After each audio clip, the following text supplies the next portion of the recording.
Selamat pagi anak-anak kelas 9. Bertemu lagi dalam mata pelajaran pendidikan agama Kristen bersama Bu Natalia. Dan pada hari ini, kita masih membahas mengenai gereja yang bersaksi dan melayani di dunia. Melanjutkan dari gereja yang melayani kemarin, hari ini kita akan membahas mengenai gereja yang bersaksi. Sebelum itu, kita akan buka dalam doa. Mari kita berdoa. Terima kasih Tuhan untuk anugerah kebaikan, kesehatan yang telah Kau berikan kepada kami, sehingga kami bisa mengikuti pembelajaran hari ini. Kiranya Kau yang akan memimpin Tuhan dari awal sampai akhir, Kau yang akan berikan hikmat maupun kecakapan yang berasal daripadamu, bahwa anak-anak untuk lebih memahami lagi mengenai gereja yang bersaksi, dan bahwa setiap pribadi mereka untuk memiliki pribadi yang bersaksi untuk kemuliaan-Mu. Dalam nama Tuhan Yesus kami berdoa. Terima kasih Tuhan. Amin.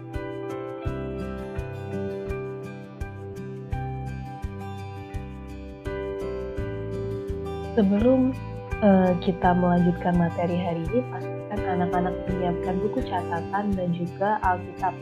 Karena pada materi ini akan ada beberapa hal yang perlu dicatat oleh anak-anak karena tidak ada di dalam buku. Dan kita akan sedikit banyak membuka ayat-ayat Alkitab. Arti bersaksi. Kata kesaksian merupakan terjemahan dari kata marturia atau martyphein bahasa Yunani. Marturia berasal dari kata martus, artinya saksi. Dalam dunia Yunani kuno, kata martus secara khusus digunakan di dunia hukum, yakni saksi solemnitas dan saksi prosesuil. Tugas saksi, terutama saksi prosesuil, adalah memberitahu hakim tentang peristiwa yang telah terjadi apa adanya tanpa menambahkan atau mengurangi sesuatu. Dengan kata lain, saksi harus mengatakan kebenaran. Dalam Perjanjian Lama, bangsa Israel bertindak sebagai saksi Allah. Peran Israel sebagai saksi Allah tersebut berdasarkan panggilan, pemilihan, dan kelepasan yang dilakukan Allah terhadap umatnya. Perjanjian Allah di Gunung Sinai, yang bisa anak-anak baca dalam Keluaran 20, memuat pengukuhan bahwa bangsa Israel adalah umat yang kudus, yang akan menjadi saksi bagi bangsa-bangsa lain. Peran individu sebagai saksi Allah juga banyak ditemukan dalam Perjanjian Lama, misalnya para nabi.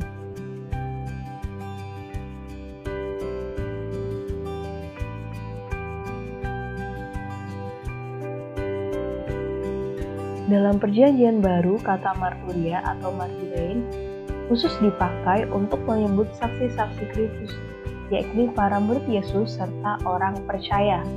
Kata marturia faktanya dapat kita temukan sebanyak 76 buah di Perjanjian Baru.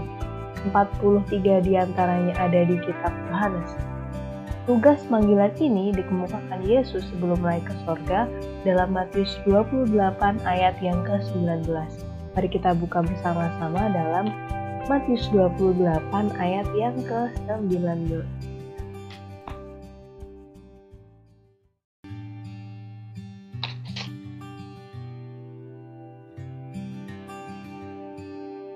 Karena itu pergilah, jadikanlah semua bangsa muridku, dan baptislah mereka dalam nama Bapa dan Anak dan Roh Kudus. Rumusan ini dalam Matius 28 ayat 19-20 disebut dengan amanat agung.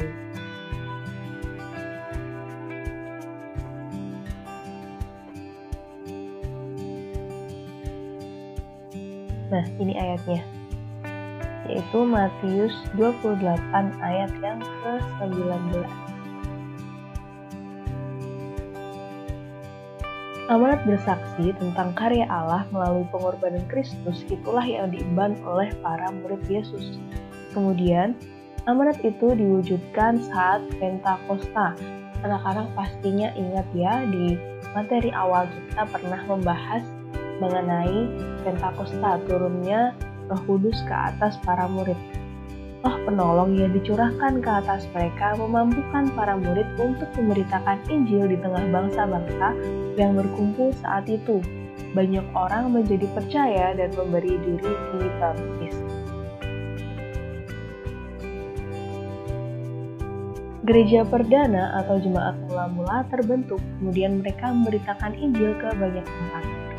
Seperti Filipus memberitakan Injil kepada sida-sida dari Ethiopia dalam Kisah Para Rasul 8 ayat 26-40. Kita buka bersama-sama Kisah Para Rasul 28 ayat 26-40.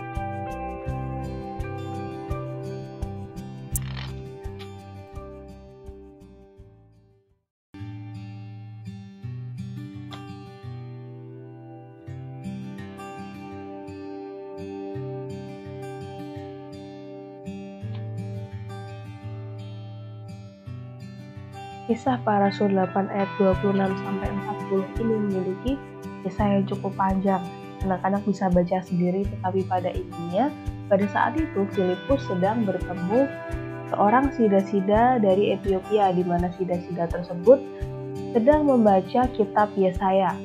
Tetapi ternyata sida-sida tersebut tidak memahami apa yang dia baca karena belum disingkapkan oleh Roh Kudus atau pikirannya belum dibukakan oleh Roh Kudus. Dan pada saat itu Filipus menawarkan apakah sida-sida itu mau dibaptis. Kemudian Filipus membaptis sida-sida itu karena dia percaya kepada Tuhan. Ininya seperti itu. Dan kalau anak-anak ingat, Ibu pernah jelaskan juga pada materi sebelumnya, sida-sida itu adalah seorang kasim yang dikebiri karena ia mengabdi kepada raja. Sebelum terjadinya gereja perdana atau jemaat mula-mula, mereka ini termasuk dalam golongan yang golongan orang yang dikucilkan atau terpinggirkan karena diperlakukan seperti itu, karena mereka harus dikebiri. Tetapi oleh karena gereja perdana yang terbentuk, gereja perdana ini menerima semua kalangan. Jadi Filipus ini pun tidak memandang bahwa sida-sida ini seseorang yang seperti itu, seorang yang memiliki nasib yang kurang baik karena dia ditakdirkan untuk menjadi seorang kasim. Seperti halnya Tuhan yang tidak memandang latar belakang kita, seperti halnya Tuhan yang mengasihi semua manusia, gereja perdana menerapkan hal tersebut. Amanat agung ini jugalah yang kemudian menjadi dasar panggilan gereja di tengah dunia. Kesaksian mereka dilandasi kasih Allah tanpa kekerasan dan pemaksaan. Ini yang sangat penting. Ketika kita ingin menjalankan amanat agung, pastikan kita menjadikan seluruh bangsa murid Tuhan tanpa pemaksaan dan kekerasan, namun berlandaskan kasih, seperti halnya jemaat mula-mula. Gereja dipanggil untuk memberitakan kabar baik dan menghadirkan kerajaan Allah di dunia. Gereja menjadi mitra Allah atas inisiatif Allah sendiri. Kesaksian gereja di masa kini seharusnya bertolok ukur pada gereja perdana. Gereja perdana, jemaat mula-mula ini tidak hanya bersaksi dengan cara memberitakan Injil keluar, tetapi juga bersaksi dalam tindakan sehari-hari. Nah, ini sangat penting. Orang Yahudi umumnya memberi kepada yang kekurangan atau memberi tumpangan hanya pada hari-hari besar. Sebaliknya, dalam gereja perdana, segala kepunyaan mereka menjadi milik bersama. Jadi kasih mereka benar-benar diterapkan di dalam jemaat, tidak hanya ke dalam tetapi juga keluar, sehingga orang-orang sekitar jemaat mula-mula pada saat itu bisa merasakan landasan kasih yang ada di dalam gereja perdana. Kita buka bersama-sama dalam Kisah Para Rasul 2 ayat 41-47.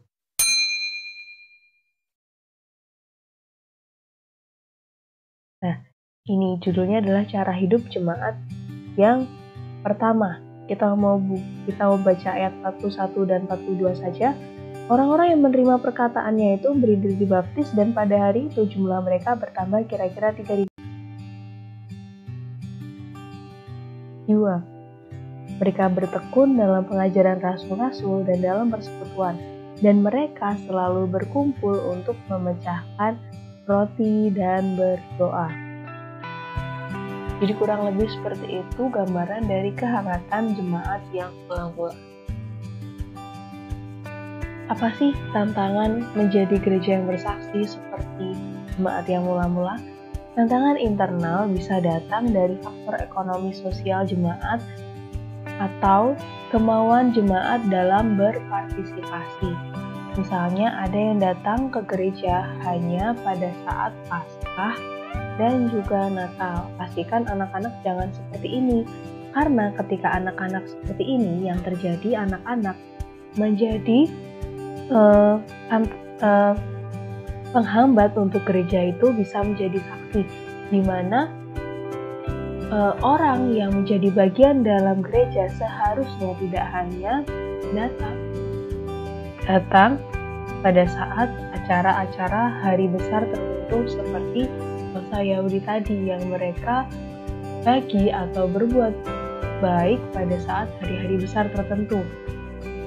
Dalam kehidupan kita sehari-hari, seharusnya kita juga harus menerapkan, kita juga harus senantiasa beribadah kepada Tuhan, tidak hanya pada hari-hari besar saja.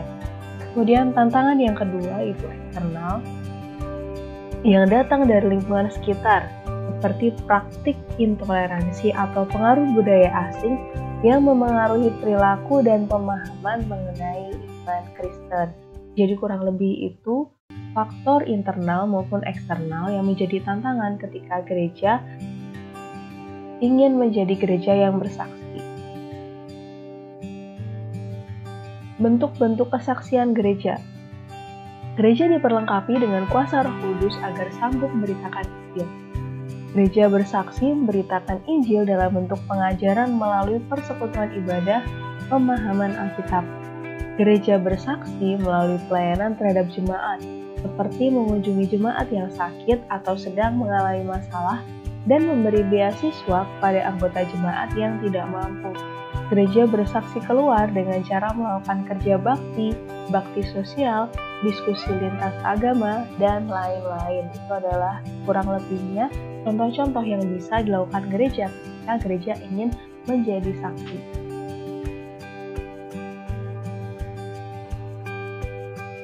Panggilan bersaksi tidak hanya ditujukan bagi gereja sebagai lembaga Kristen, sebab gereja bukanlah gedungnya. Nah, ini juga seperti yang sudah Ibu jelaskan pada materi awal, melainkan orang-orang yang bersekutu di dalamnya.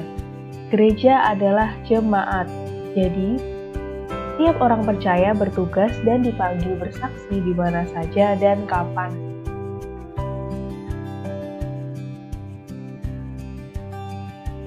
Cara hidup kita merupakan kesaksian yang paling efektif.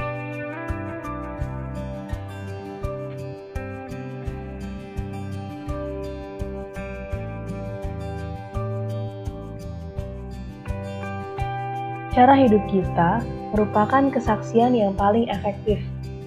Menolong sesama yang kesulitan, berbicara dengan sopan, bersikap tertib, mengatur waktu dengan baik, adalah beberapa hal yang dapat kita lakukan untuk bersaksi. Melakukan hal-hal yang berdampak positif bagi sesama merupakan kesaksian. Bersaksi tanpa pemaksaan kehendak. Sebaliknya, bersaksi dengan semangat cinta kasih dan perdamaian. Ketika kita belajar bersaksi dengan setia, tekun, dan disiplin, kita belajar mengasihi Tuhan dan menaati firman-Nya. Sampai di situ dulu materi kita pada hari ini. Dan mari kita tutup dalam doa. Terima kasih Tuhan untuk penyertaan yang luar biasa sepanjang pelajaran hari ini. Kiranya Engkau yang akan mampukan kami, gereja-gerejamu, jemaatmu untuk bisa menjadi saksi bagi orang-orang sekitar kami, bahkan bagi dunia. Engkau mampukan anak-anak untuk menjadi jemaat-jemaatmu yang dapat menjadi saksi juga bagi teman-temannya, di mana kami menjadi saksi melalui tingkah laku, perkataan, dan apa yang kami lakukan bagi orang-orang sekitar kami. Dan kiranya Kau juga yang melindungi kami dengan penyertaan yang sempurna, hindarkan kami dari segala penyakit maupun virus di sekitar kami. Dalam nama Tuhan Yesus kami berdoa, terima kasih Tuhan. Amin. Sampai jumpa pada pertemuan berikutnya. Tetap jaga kesehatan dan terapkan protokol kesehatan meskipun anak-anak sudah divaksin. Tuhan berkati.